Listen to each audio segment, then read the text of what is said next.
guys, welcome back to Jessin Reads Romance. I'm Jessin, and today I'm going to be starting a new reading vlog. So since this is my last week before I start school, I'm like, I need to take advantage of the last free time that I will have in probably a while. And maybe the first couple of weeks of school won't be so bad, but it'll get busy soon, so you might not see my face for a long time. Anyway, I am in such a good mood after doing the Light versus Dark readathon. I had really great momentum throughout the entire readathon, read the most books that I've read in a week in a very long time. So I kind of wanted to continue that, and I decided that I was going to hit up some arcs this week. I have 2 arcs that I'm absolutely so excited for, and I can't wait to start. I've actually already started one. And then I also wanted to do an audiobook as well, because today we are going to celebrate my sister's birthday. So I'm going to be heading to my mom's house, and I like to have an audiobook going for my car rides, and just while I'm cooking I can listen to an audiobook and stuff, and then just pause it if I need to. The arcs that I'm very excited to read this week, and I might be able to get to more, it just depends, and it also depends on how much talking I do on this vlog, because the last one that I did was like an hour and 30 minutes. That's a very long video, but I want to read Ruby Fever by Ilona Andrews. I've already started it. It is the 6th book in the Hidden Legacy series. If you've not jumped on the series, oh my god, Mad Rogan. He's still one of my favorite book boyfriends. Like, I absolutely love him. Nevada and Rogan are the main couple for the first 3 books, and then Alessandro and Katerina are the couple that, you know, we're wrapping up their story. I'm so excited for it. I'm very, very nervous as well, because we might not get any more Hidden Legacy books after this. They're only contracted for 6 books, and we still have another sister that potentially in the future they could write about. So I don't want to give up this world, but am very excited for them to have more free time and start new series as well. Now, the other arc that I want to get to, and it's not as urgent, but I feel like I absolutely need to start the new Kennedy Ryan book. Even though Before I Let Go isn't coming out into November, I definitely feel like Kennedy Ryan is one of my favorite authors, and she's receiving such well-deserved attention recently. I want to read her arc before I hear too many good things about it, because sometimes if I hear too much about a book, my expectations will be like overblown, and then I won't enjoy the book as much. So I feel like now is the time to read it, where very few people have read it, or I haven't seen anybody's review. Crystal, thank the Lord, she knows me so well, has said nothing to me about it other than she's read it. So I'm definitely going to start Before I Let Go. It is going to be a marriage in trouble. Actually, I think that they're divorced. They might be fully divorced. I do know that they were married, they're no longer together, and they do have children. So it's like a second chance romance with a married couple, and I'm very excited about that, because it's not a trope that I normally gravitate towards, but I am excited to see what Kennedy Ryan's going to do with it. And this cover is fucking beautiful. I cannot wait to own it and put it on my shelf. End of story. So the book that I actually started listening to on audio is Ravished by Amanda Quick. Sorry, the light is like reflecting on it. But this book, Ravished, and we have to show off the step back. Let's just get my head out the way. Ravished is the one that I hear the most about when it comes to Amanda Quick, and I haven't read any of her books so far. I own a couple of them. They are on AnyPlay, and that's why I decided for that to be my audio. I don't know, I just need a historical. I have been reading like some darker romances, not like too dark, but darker romances, mostly contemporary, and I want a change of pace, which is why I picked the Ilona Andrews first and Ravished, so that I can have a change of genre. So I will update you guys whenever I get more into it. Don't know very much about it, but maybe later on tonight I'll be able to let you know what I think about the setup of this whole novel. Hello, my lovelies. It is time for an update. But before we do that, I got a special package in the mail that I'm freaking excited about, okay? I got a package from Crystal. It's a tumble creature, and I'm gonna open it here on camera and admire it with you guys, because I'm so excited to finally own a tumble creature made by Crystal, and I just know I'm gonna love it. So I ordered a jackalope, and I'm so excited to meet this jackalope. Let's start tearing in carefully. Oh my god, it's so cute. Oh, I love it. Hold on a second. Okay, it's time to show her off. Oh my god, she's freaking adorable. I'm so happy that I ended up by getting a jackalope. I do eventually want to get a pony, but I saw this little cute creature and I was just like, I have to have it. Oh my god, she's so cute. I love it. Okay, so everybody meet Violet. Look how good she is. Look at her. Look how freaking adorable she is with her flower crown. Oh my gosh, I cannot wait for her to be on my shelf. I think I might put her on my historical shelf. I honestly feel like she'd be at home by Lisa Kleypas, but I kind of want to put her on my contemporary shelf though too, just because that's the shelf that I'm normally facing most of the time, so I could like see her a lot. I don't know. We'll have to put her in different spots. But yeah, so I wasn't aware, but Crystal told me this morning when I said that it was out for delivery, that the certificate of authenticity, she names them, because I was like, oh my god, I'm gonna struggle with the name. I haven't picked out a name. I don't know what to do. She's like, I actually named them. I'm like, oh, okay, this is perfect. So her name's Violet, and I freaking love her. So thank you so much. I'm so proud to own such a beautiful handmade creature. I love her. I'm one of my best friends. Look at her. I like seriously love her. Okay, Violet's gonna hang out right there while we talk about Ravished. Okay, so where are we in Ravished? I'm listening to it on AnyPlay, and I just found it in my book. I'm more than halfway through at this point, and honestly I feel like it's just now getting, I don't even want to say interesting, but my interest in the couple is now a little bit perked up with the events that's happening right now. But let me just explain what's going on with Ravished. The hero, Gideon, is the Viscount of St. Justin. He's an heir to an earldom, and he wasn't the heir apparent. He had an older brother who had died, and he has this black reputation. In fact, they dub him the Beast of Blackthorn Hall, and he hasn't been to this particular town where the heroine is currently living in a very long time, because there was a scandal that rocked that town involving him. Apparently, he used to be engaged to a young girl who was the daughter of the local rector. This is before he was a viscount, before he was an heir to anything. She found herself with child, and apparently he broke off the engagement, and then she killed herself. And so everyone's like, he ruined this girl, he left her alone, and she couldn't handle the shame, and she killed herself. Harriet Pomeroy, Harriet Pomeroy, she has actually summoned him, never met him before, wrote a letter because she is a geologist. She's very interested in fossils and rocks formations and stuff like that. The local area, it's on the seaboard, and it has some caverns. She has noticed while she was hunting for fossils that there seems to be some smugglers in the area that are stealing very valuable items from somewhere, probably not locally, because just the type of items that they are storing in the caverns, but she's discovered them.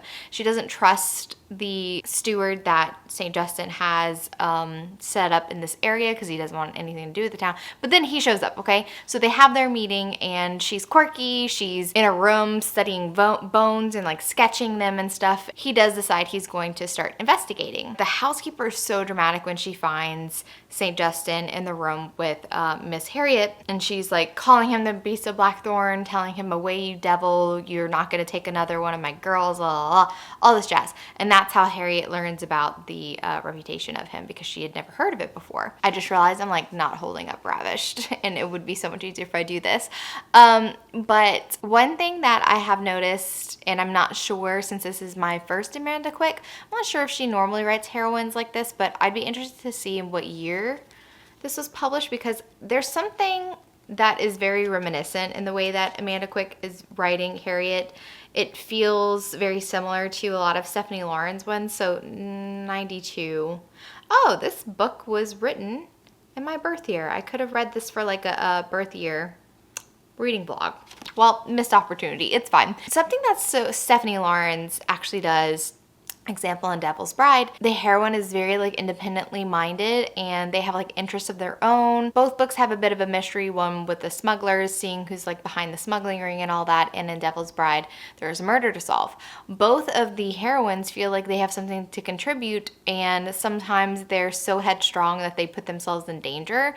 But I do feel like in this book, in this instance, I'm frustrated with Harriet, because some of her antics make her feel less intelligent than I think that she really is, because I do like that she's quirky and that she's into sciences and stuff like that, but sometimes she's just too well-meaning and she's not thinking things through, and it makes me think a little bit less of her as a character. She comes off a little bit naive sometimes.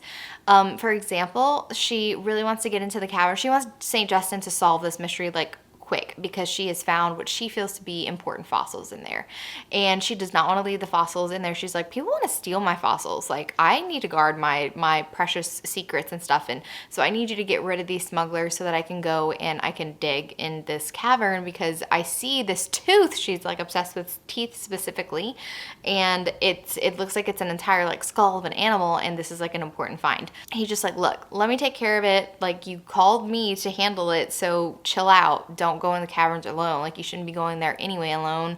If high tide comes in, you'll be trapped and you could drown and die. And if the smugglers see you down there, they could kill you. And in the middle of the night, she sees somebody walking towards the caverns and she's like, oh no, someone's going to steal my tooth. And I'm like, what? That's her immediate thought. Like, come on, it's got to be somebody with a smuggling ring. Like that would be my initial thought. And I understand, but it just seemed a little silly when she was just, her first initial thought is that someone's going to steal her tooth. Nobody even knows her tooth's down there. Just her and St. Justin. And I'm like, really? And so her thought is she needs to go down there because she can't leave her tooth by itself, defenseless. But my thought is like, what are you going to do if that person really does want to steal your tooth? Like, what do you have in your repertoire? What kind of skills do you possess to stop somebody from trying to steal your tooth? Yeah, nothing. Okay, anyway, so that's just my one big complaint about her. Not a big spoiler here, but she does end up pretty early on in the novel, I would say. She ends up by being compromised by St. Justin, and he offers to marry her. And people are just like, oh my God, it's history repeating itself.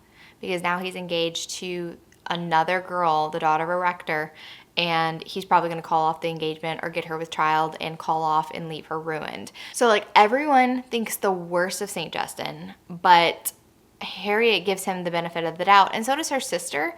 So I like that they're always on St. Justin's side, but like even her aunt, her housekeeper, is literally so annoying. If I was her employer, I would fire this housekeeper because she literally does not know when to quit. Like, Harriet has asked her multiple times, like, stop talking about St. Justin that way, and she doesn't listen. I'm just like, you're fired. No, stop talking like that. She's just so annoying with the way that she carries on and on and on. And it doesn't really get better when they go to London. St. Justin gets called away because his father sometimes falls ill and he has to go check on him just in case like something is like for real, like he's dying or anything. And so Harriet, her aunt, and her sister all go to London because of reasons, and like the whole town is trying to save her from St. Justin, like the whole ton. It's just like, I can't believe this beast has tricked you into marrying him. There has to be a way to save you. And she just keeps telling people that she doesn't need to be saved, but they keep insisting that she does need to be saved. And it's literally tiring because that seems to be the only conflict.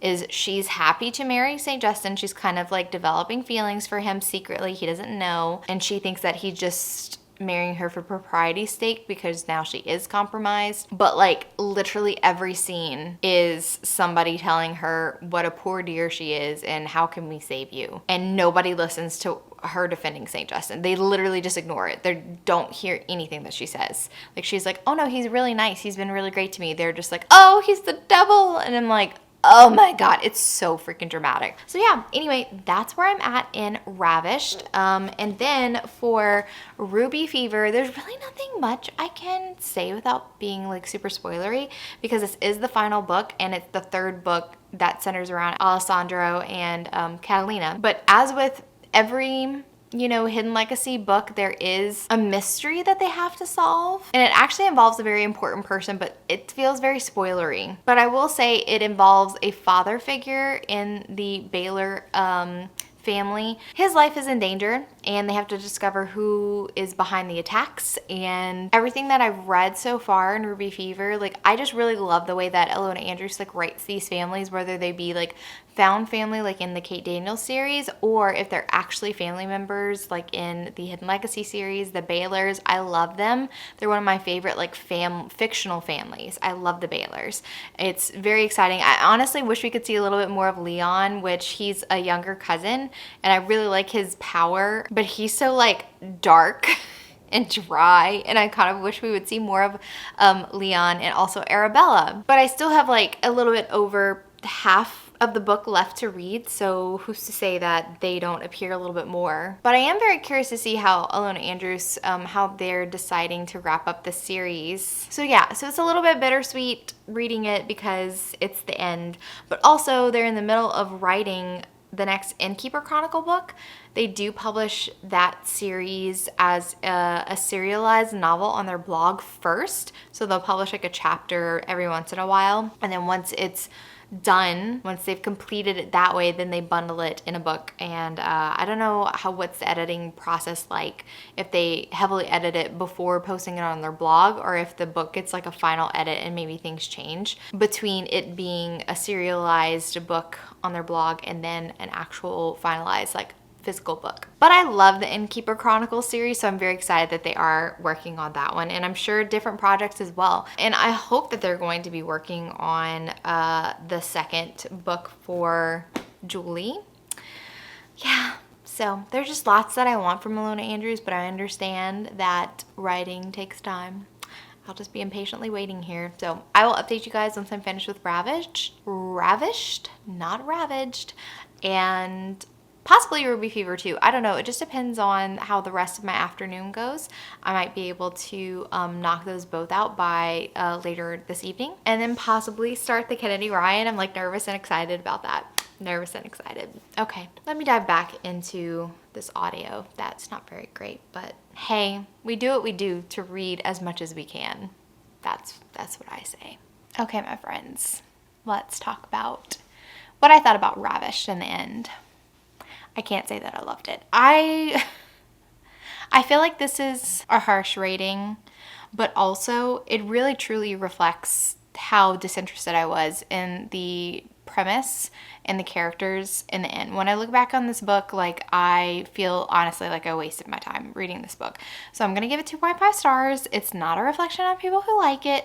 Like, I don't know, it could have been my mood. I don't think it was my mood though, because I was like raring to go for historical romance, and it may just be that Amanda Quick's writing style, the way that she writes historical romance, isn't for me. I'm not sure, because it's the only one that I've read before. I'm not quite sure if the characters, like the side characters, and even to an extent the heroine as well, Harriet, I don't know if they were written to be slightly humorous, but to me they came off a little bit silly and over the top, almost like a caricature of something. Like, it's just, I don't know, they're very melodramatic, and I feel like I've been using this word a lot recently. I just did my July wrap up, and I did use the word melodramatic and over the top a lot in that one, but I don't know. I was in the mood for a historical read.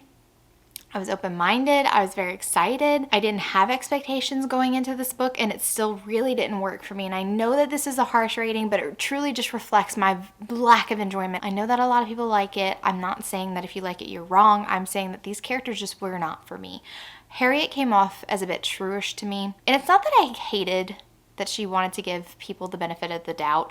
It's truly what allowed her and St. Justin to actually have a relationship, despite his reputation as somebody who was very villainous and a ruiner of women, possibly somebody who contributed to the death of a woman. Harriet wanted to see the best in St. Justin, and she judged his character based on like her first meeting before she even knew his reputation beforehand, and she was like, oh, that doesn't sound like him. But it's also to her detriment as well, because I feel like there's instances with people who she's starting to make friends with, and just their stubborn refusal to believe her when she says that St. Justin's not as he appears to be. But I feel like that's because the author is like intentionally making these characters to be like melodramatic, and it leads to a couple like instances of conflict, but I just didn't enjoy it. Like, it just wasn't entertaining to me. I don't know if it was supposed to be humorous, and it just wasn't my brand of humor. But Harriet grated on my nerves by the end of the book. I was skipping, like on any play you can fast forward like 10 seconds, and I was like skipping every time her and St. Justin would have a conversation. I felt like they had the same conversation over and over again. She was ordering him to not duel over her for whatever reason. Like, this happened on multiple occasions, and she just got on my nerves at the end. She really did. So yeah, I just didn't feel like the love between these characters. And even though I thought that the setup was pretty fun in theory, it execute well for me. So I do feel like I won't be picking up an Amanda Quick anytime soon. So I immediately jumped into Ruby Fever. Like, I was like, oh my God, this book needs to end so that I can get back to Ruby Fever. And I will say that they wrapped it up beautifully. Again, I can't get into lots of like detail for this book, but I will say that I think that Ilona Andrews, the writing duo, I think that they're so creative when it comes to creating magical worlds, and this one is so much fun, so much fun. I love the powers of the people in this world. It's like urban fantasy because it's set in Texas, and there are humans who have no powers, and then there are people who do have powers, and I just feel like they're so creative with the powers. I love all the side characters. Oh my God, Matilda, Cornelius's daughter, she had a moment where she was so badass because she's still a young girl. Like, she is a young girl and she has very powerful animal magic, and she was threatening this character who is like feared across the world, and she threatens a character, and I was just like, wow. Damn, Matilda. I was like, you get it, girl. It was awesome. I loved it. I think that everyone had their time to shine. We got to see Leon, and I was very excited that he also had some page time as well. I did feel like Ilona Andrews, they set up the ending. There was an epilogue that was from Arabella's point of view, like very briefly, and I feel like it set up a potential romance between her and a character who appeared at the end, and I love it. I love this pairing. If this is what they plan on doing eventually, I don't know if they're going to do it indie or if they're going to be contracted for more books. I'm not sure how it works with the publisher like owning the rights to this series. Do they also own the rights to the characters? Are they allowed to write about Arabella and publish it indie? I'm not quite sure how that works, but I want Arabella's story even more now after that epilogue, and all the loose ends that were still left dangling in the first 3 books when Nevada and Mad Rogan were the center of the story, they were tied up in this book. So very satisfied. I think that this family is just amazing. I also really love how every single book we learn more about our main character's powers, especially Catalina in this book. She exhibits like something new, which is interesting. Like, I love how they're kind of like one-upping these characters, like power levels are getting more like intricate. They just discover more layers of powers. They're like, oh no, this is like my main power. And then they find out that that's only like part of it. And it's really interesting. And I think that that works very well for a long running series because you don't want the characters' powers to feel stagnant, and you don't want the fight scenes to feel like the same because they're using the same powers. Like, no, they discover new things, and they're just very creative when it comes to like magical battles. And so that was very satisfying. So 5 stars for Ruby Fever. It was awesome. Now, of course, my instinct is to go to Kennedy Ryan, but also, and I can't lie, this is just how I am with Kennedy Ryan. I know that she's going to like sucker punch me in the feels, and I don't know if I'm ready for that. So as much as I want to read Kennedy Ryan, I definitely got distracted last night. I was on Instagram and I saw Christy post on her stories a cover reveal for an author that I've never read before. Her name's Ashley Bennett, and it's the second book. The cover reveal was, and I'll pop it up right here. It's the second book in her Leviathan Fitness series. Yes, the Leviathan Fitness series. So I really love the cover for this one. It doesn't come out. It says May 2023 on Goodreads, but the first book in the series, I did grab that last night. It's called Muscles and Monsters. I haven't even read the synopsis for it. I saw some cute fan art or art that she actually commissioned on Ashley Bennett's Instagram page, and it made me laugh. So I'm about to find out exactly what's going on in this world, but it seems charming and cute and funny. So I just grabbed it off of KU, and I think that I'm just gonna jump in with that. I think I am. So it seems like the heroine, whose name is Tegan, she is a decorator, and there's some sort of catastrophe involving a wedding cake, and this werewolf Atlas comes to her rescue, and he is either the owner or part owner of a local gym, and kind of like invites her to call in his services if she ever needs help lifting cakes and maybe some other things as well. And it does say that each book in the series features a different type of monster, and it kind of centers around the gym. So I think it looks cute, and I don't know, I just want something kind of silly and funny right now before I like jump into something that is just going to probably rip me to shreds, make me cry. That's just what Kennedy Ryan does, and I'm trying to like bolster myself against that. So I think I'm gonna do that one. I also am kind of running into a dilemma because I feel like I haven't really been super productive today when it comes to reading.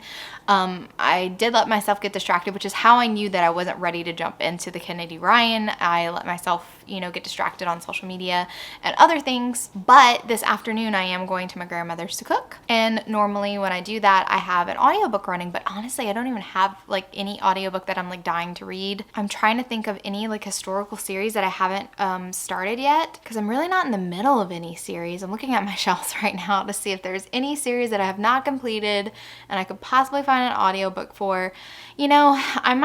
I know it's not on Anyplay, but the Rake Appreciation Society is reviewing a Courtney Milan book, and it's been years since I've read a Courtney Milan. So I might just do an audiobook credit for that, because I don't know.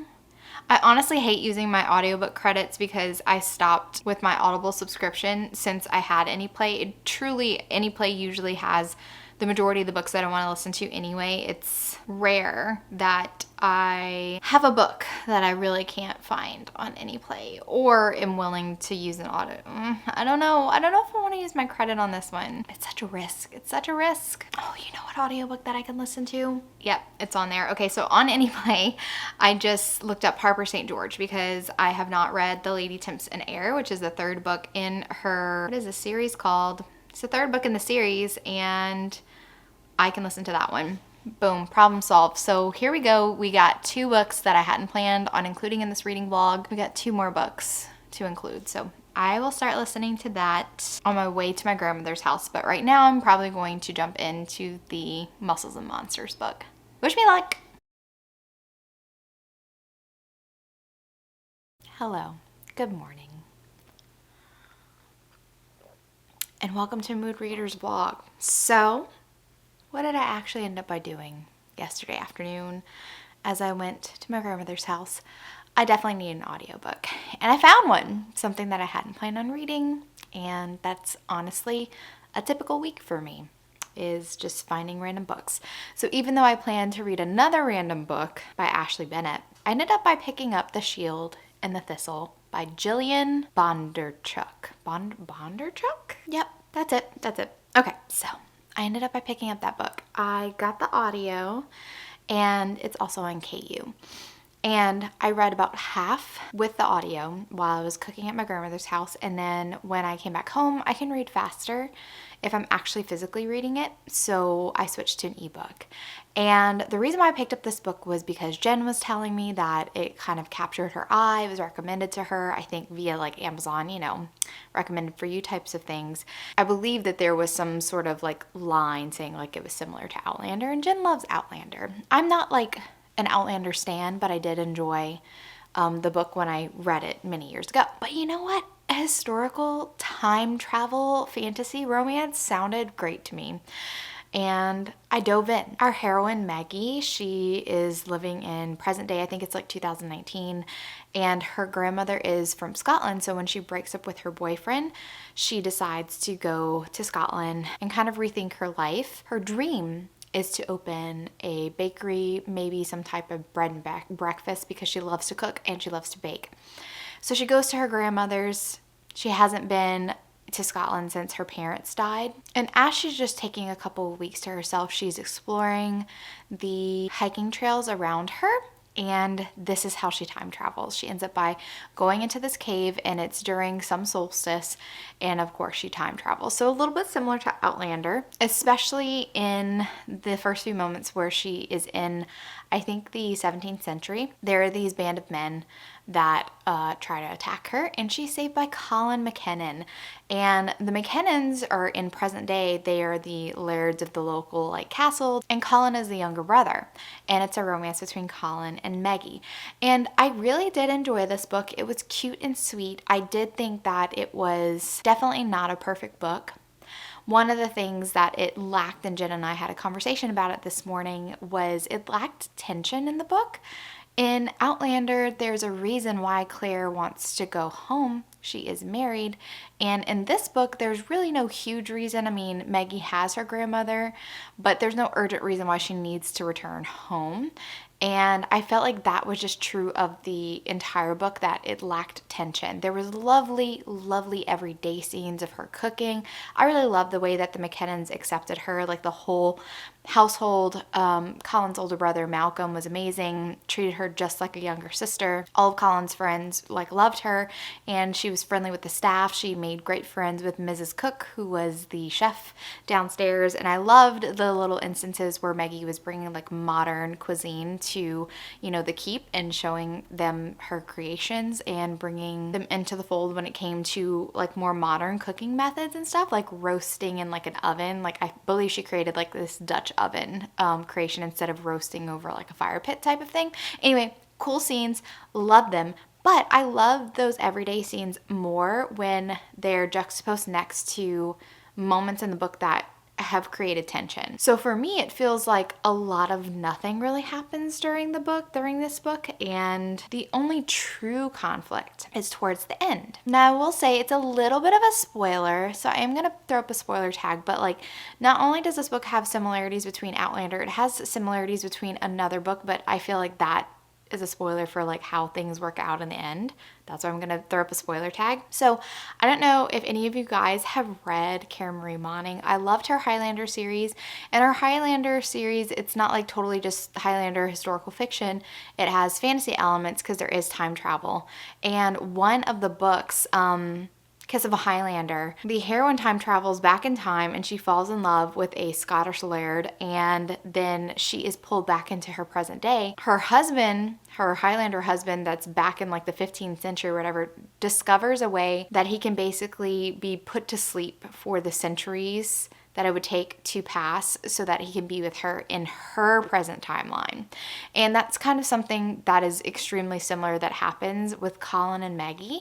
Maggie is sent back to present day because of like she's in danger, and the last resort is the caves because she could die. She thinks that Colin died, and we do find out that there's a witch named Venora, and this whole deal that is made to save Colin's life and also send him to the future, it has a lot to do with the plot for the second book with Malcolm and Venora's young daughter. But it's so similar to Kiss of the Highlander, where Colin just falls asleep and his descendants know about it, and they're just waiting for her to wake him up.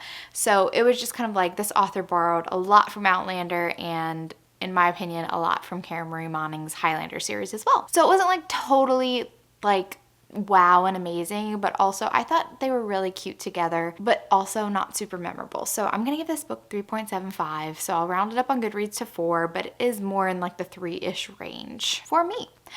So I think now I'm ready to dive into the Kennedy Ryan. It's now or never. I need to read this book. I'm scared. I'm scared of the feelings, but I feel like I'm prepared now. I feel like I'm ready, like mentally prepared for this. So wish me luck. I will update you guys after I get a little headway into the book. I'm scared. So I was gonna wait until I was further into before I let go, but I can't. I just have things to say about Kennedy Ryan's writing style and the things that she makes me feel.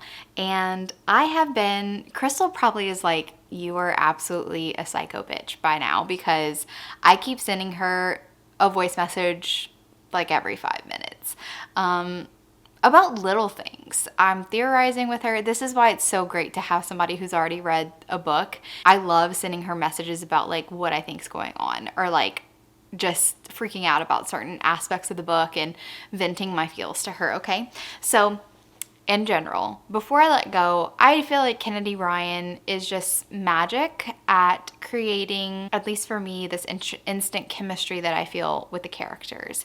I really love the point in time where she chooses to start off the novel. So our characters, Yasmin and Josiah, they have been divorced for 2 years already. They have 2 kids together, and they're business partners. So it's like, you're past the initial sting of the divorce, but there are growing pains at this point in life because they were in love. Like the prologue was them falling in love and making a plan for their lives together. They thought that they were going to be in this together forever in the prologue, as partners, as lovers, as business partners, because that's a whole nother aspect to their relationship that I feel like It lends so well to this romance novel because not only are they co-parenting, they have to co-parent their two kids, Deja and Kasim, but they're also business partners with a restaurant, Grits. And wow, it's creating some terrific tension. Terrific tension. Like, Kennedy Ryan's really good at that. I mean, she's just magician, okay? But I just wanted to come on and talk about how I love Kennedy Ryan's writing so much because she makes me understand things that I don't have any personal connection to certain things. For example, one of the things, and I'm only 20%, full disclosure, 20% of the way into Before I Let Go, so I'm not going to give out any major spoilers or anything, but there's tension between Yasmin and her young teenage daughter, Deja. I'm not a mother, okay? But I feel so much, like I feel the hurt that Yasmin is feeling when she and her daughter are butting heads. Like, she misses those times when her daughter like looked at her like she was the world, her best friend, and now they're just in constant conflict together. I'm not a mother, but like, I felt so deeply everything that Yasmin is feeling when it comes to her daughter Deja. And I feel like Kennedy Ryan is a magician at explaining things that you may never be able to experience yourself because of your ethnicity or your background or your experiences in life. You may never experience that or have yet to experience it, but she writes it in such a way that I'm like, this is so relatable, and she explains it to herself so well. I am fully immersed in Yasmin's character. And I've only had Josiah's point of view for a couple of instances, but I feel the same way about him. I understand these two characters. I understand where their thoughts are. I understand the hurt that both of them feel. And though we're just getting into like the real nitty gritty of what led to the divorce, like I know what has led to the divorce at this point, which is one of the things I was theorizing about with Crystal. Thank you, Crystal, for just putting up with all those crazy messages. But it is a difficult situation. And neither of them are to blame. It is such a hard situation to go through, and I feel the hurt that both of them feel. And also what I feel like is a unique aspect to this romance is that Yasmin was the one who pushed for the divorce, and Josiah was very against the divorce. He did not want to get divorced. Also, he didn't want to go to therapy, and I kind of am really hoping that Kennedy Ryan may have some great therapy moments. Maybe that's a growth point for Josiah to experience later on in the book, because this is a second chance romance. They're gonna get back together, and I can't wait because there's so many things going on. There's so many things going on. One of the points of conflict at the very beginning, and I felt it, is that Josiah is possibly moving on. He is starting to see this other woman named Vashti, and she is the new head chef for the past year at their restaurant. That's another aspect to kind of contributed to both Yasmin and Josiah feeling like they were growing apart. It wasn't just like one event that led to their divorce. It was a bunch of other things, you know, one major thing, but the other things as well. One of the things was that Josiah lost his Aunt Bird, who also was the chef at their restaurant. And Yasmin was really close to her as well. So they searched for a long time, and they were struggling a little bit in their restaurant before they found Vashti, who's the new head chef. And Yasmin is immediately picking up on these new vibes between them because she didn't know about, like, Josiah didn't say anything that he was seeing Vashti or anything. And the way that Yasmin kind of finds out that there's possibly something going on with him, like, I was like, oh shit, like, I felt immediately on Yasmin's side. She's trying to talk herself down. She's like, I have no right to feel jealous. Like, we're divorced. He's my ex-husband. But why do I feel this way? Why do I instantly feel this way? There's so many layers. There's so many layers that Kennedy Ryan explores. But anyway, I also really enjoy the way that Kennedy Ryan is explaining Yasmin and the way that she is living with depression. Yasmin talks about, like, the stages of grief that she has gone through and continues to really, you know, battle. And there's this line that I really love it. I really love it. Yasmin just says, grief is a grind. It is the work of breathing and waking and rising and moving through a world that feels emptier. And I'm just like, yeah. I've never struggled with depression personally, but I just love the way that Kennedy Ryan is describing all of these things. Like, it's just so powerful, and I just love the way that she writes. So anyway, that's all I really came to say, is that I'm so invested with these characters. I'm feeling all the feels. I cannot wait until, like, the final straw that like pushes them back together. Like the tension is building so beautifully, and I can't wait for these two to start like talking about their feelings, because that's one of the big issues. Is I'm assuming that there's just a lot of communication issues between these two. There's lots that they haven't dealt with yet. It doesn't look like they've dealt with a lot. So I'm just like, oh God, it's so good. So good. Okay. I promise I won't update you guys until further into the book, and I won't update you guys like many times, because I feel like my vlogs are always long anyway. So I need to like contain myself and not update you on every little thing, which is why I'm continually messaging Crystal, trying to balance it out, my need to say stuff with this is a vlog with many different books, and I cannot dedicate an hour to just talking about Kennedy Ryan, even though I totally could do that. I'm also not getting very much work done because I'm just like so focused into that, so I need to like find my balance today, but I probably won't, just full disclosure. So yeah, I'm gonna go and jump back in. Okay guys, I finished before I let go. And let me tell you, it was a true Kennedy Ryan experience, man. I can't say enough about her writing. It's why she's one of my favorite authors, and I anticipate her books, like any story she was willing to tell, like I will devour it. And it was 6 stars. It was 6 stars. Now, I'm not going to go too much into detail for the book because it's so early on, like it's not going to be released until November, so I'm not going to get into spoilers. I will just say that I loved the way that Kennedy Ryan played things out for this couple. I thought the pacing was perfect. Like, I honestly can't wait until this book comes out so that I can dissect it a little bit more on camera. I'm sure by the time it comes out, I will be ready for a reread. And there's just so much that I want to say about the characters in particular, in their story, in their journey, but I don't want to get into spoilers. So instead, I'm just going to gush a little bit about Kennedy Ryan. And also, I feel like this is one thing that I definitely wanted to talk a little bit more about on my channel. Why am I so angst averse? And why does Kennedy Ryan's writing make it okay for me to read the stories that she tells? Because they are a bit angsty. It definitely comes down to reading preference, because I know that lots of people love to feel that pain throughout the novel. It makes it worthwhile for them to read that.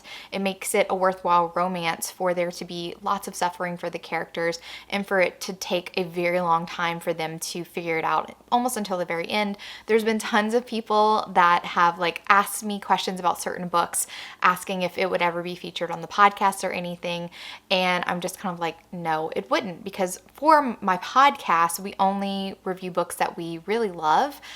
This is my channel that I talk about all the books that I read, and I dissect like what works for me and what doesn't. But the podcast is just for books that I really love. So I have to tell them point blank, I'm like, no, it's not going to be on the podcast because I didn't enjoy it.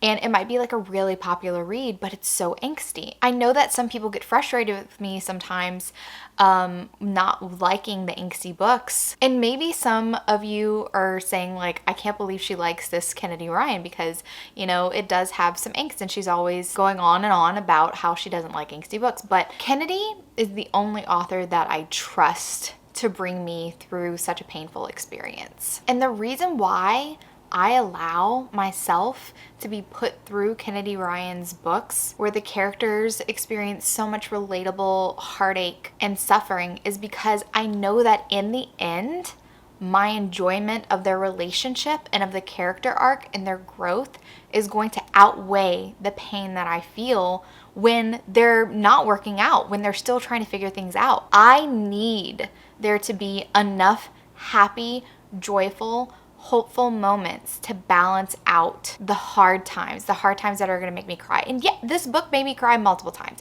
And I'm not a super easy crier, and that's not like bragging at all. Like I will cry absolutely at random times, but I'm not a person that gets emotional with, you know, a ton of books. Kennedy Ryan is one of those authors that she usually makes me cry. It's just, she does it. She knows how to hit me in the feels. And another thing that she does so well is write these perfectly imperfect characters, because we'll probably go on another tangent, it's just my thing, but I can empathize with her characters even while they frustrate me. And that's something that I feel like I miss in a lot of angsty books that I don't vibe with.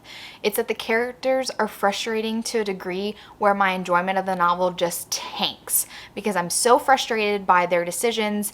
I understand humans are imperfect. I understand they're not going to make the best decisions all the time. But in the angsty books that I don't enjoy, the characters keep making these frustrating mistakes. And maybe the author peppers in too many minor conflicts in there between the characters where I'm just kind of like fed up and I want to wash my hands of the characters. But Kennedy Ryan knows when to put like the conflicts in there, and she knows when to put moments where the characters come to a brief understanding. That doesn't mean that they're getting together at that moment, but maybe there's like this spark, like, oh, maybe I feel a little bit differently towards this person than I thought I did. Like, what is this?